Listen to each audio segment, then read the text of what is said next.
So the son returned to the hospital early and realized that his wife was putting his mother in danger. The fluorescent lights of Memorial Hospital flickered overhead as Marcus. Chen pushed through the double doors 3 hours earlier than planned.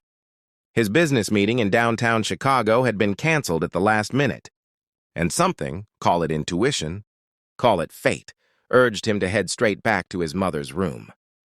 The antiseptic smell hit him immediately, that peculiar mixture of bleach and anxiety that permeates every hospital corridor. His dress shoes clicked against the linoleum as he made his way toward room 347, where his 72-year-old mother, Helen, had been recovering from hip replacement surgery for the past 5 days. Marcus had barely slept since the operation. Between managing his accounting firm and coordinating his mother's care, exhaustion had become his constant companion. But nothing could have prepared him for what he was about to witness, a scene that would shatter his understanding of the woman he'd married and force him to confront the darkest corners of family loyalty. As he approached the room, he heard voices. His wife Lauren's distinctive laugh rang out, sharp and brittle. Marcus slowed his pace, something in her tone setting off alarm bells in his mind. Through the partially open door, he caught fragments of conversation. "You really think he's going to believe you over me?" Lauren's voice dripped with condescension. "Face it, Helen. You're just a confused old woman on pain medication. Nobody takes anything you say seriously." Marcus froze, his hand hovering over the door handle. His mother's voice came next, weak and trembling in a way that made his chest tighten. "Please, Lauren." "I need my medication," the nurse said. "The nurse isn't here right now, is she?" Lauren interrupted. "And you know what? Maybe if you weren't so needy all the time, Marcus wouldn't be so stressed. Maybe if you just went somewhere else to recover, our lives could get back to normal." The words hit Marcus like a physical blow. For 6 years, he'd believed his marriage was solid, built on shared values and mutual respect. Lauren had always been polite to his mother, if somewhat distant. She'd even volunteered to stay with Helen during the day while Marcus handled work obligations. He'd been grateful, relieved even, thinking his wife was stepping up during a family crisis. Now, standing in that sterile hallway, Marcus realized he'd been catastrophically wrong. He pushed the door open slowly. Lauren stood beside his mother's bed, holding a small paper cup of water just out of Helen's reach. His mother's face was pale, drawn with pain, her thin arm extended desperately toward the cup. Lauren's expression, cold, almost amused, transformed the instant she saw Marcus. Her features rearranged themselves into a mask of concern so quickly, it was almost impressive. "Marcus, honey, you're back early!" She set the water down on the bedside table with exaggerated care. "Your mother's been having such a rough day. Haven't you, Helen?" His mother's eyes met his, filled with such profound relief and residual fear that Marcus felt something fundamental shift inside him. How long had this been going on? How many times had Lauren tormented her while he was away, confident that a frail, medicated woman wouldn't be believed? "I heard you," Marcus said quietly, his voice steady despite the rage building in his chest. "I heard everything." Lauren's face flickered, just for a second before the mask slipped back into place. "Marcus, I don't know what you think you heard, but your mother's been confused all day. The pain medication, you know, she's been saying all sorts of strange things." "Stop!" The single word cut through the room like a blade.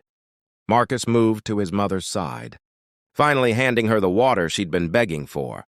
Helen's hands shook as she drank, and he noticed bruises on her forearm that hadn't been there yesterday. "How long, Mom?" Tears spilled down Helen's weathered cheeks. "Since the second day, she told me I was a burden, that I'd ruined your life by getting old. She wouldn't give me water unless I promised to go to a nursing home. Sometimes she'd hold the pain medication, telling me I needed to toughen up." Each word was a knife to Marcus's heart. While he'd been working, trusting his wife to provide compassionate care, Lauren had been engaged in systematic emotional abuse.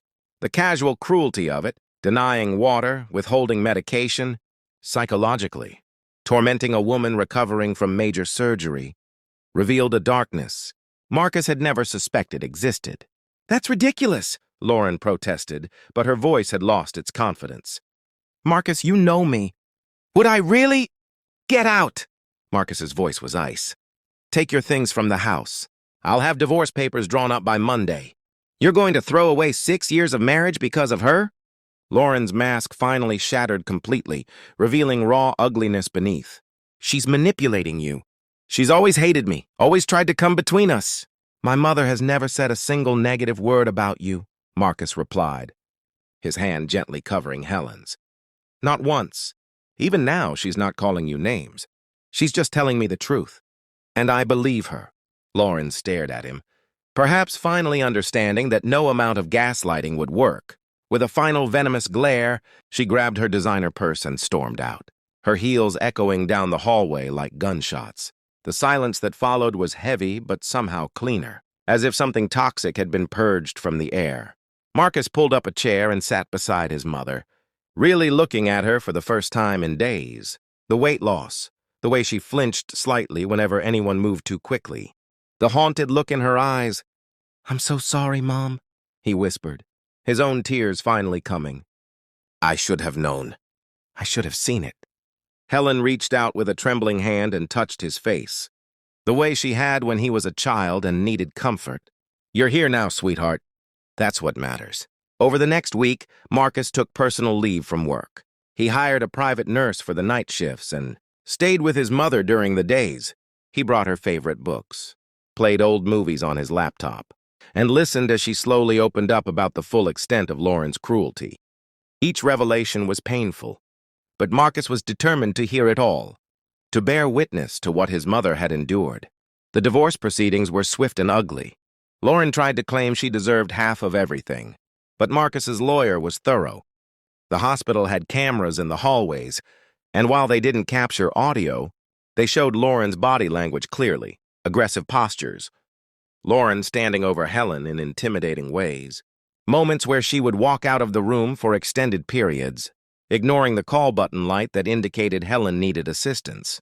Even more damning, 2 nurses came forward to testify that they'd had concerns about Lauren's behavior, but weren't sure if they should intervene in what appeared to be a family matter. Their statements, combined with Helen's testimony and the documented bruises, painted a clear picture of elder abuse. Lauren settled quickly, likely to avoid potential criminal charges. 3 months later, Helen moved into Marcus's home permanently.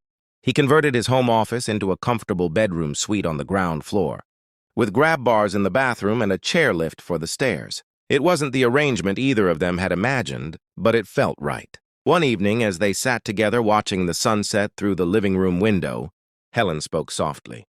"I worried, that telling you would cost you your marriage, that you'd resent me for it." Marcus set down his coffee and took his mother's hand. "Mom, Lauren cost me my marriage the moment she chose cruelty over kindness. You didn't do anything except survive and tell the truth. I'm the one who should have been more observant, more present. You were living your life, working hard. That's what you're supposed to do." Helen squeezed his hand. "But Marcus, this experience taught me something. There are people in this world who will always choose themselves, who see kindness as weakness to exploit. And then there are people like you who choose to show up, who choose compassion even when it's difficult." Her words resonated deeply. Marcus had spent weeks replaying every interaction, every moment he'd missed the signs. But his mother was right. Dwelling on past blindness wouldn't change anything. What mattered was moving forward with eyes wide open, choosing to be the kind of person who protected the vulnerable rather than exploited them. The following year, Marcus started volunteering at a local elder advocacy organization. He used his story, painful as it was to share, to help train hospital staff and family members on recognizing signs of elder abuse. Helen sometimes joined him, her quiet strength inspiring others who'd faced similar situations. Marcus never remarried, though he dated occasionally. His priority became building a life centered on authentic connection and mutual care.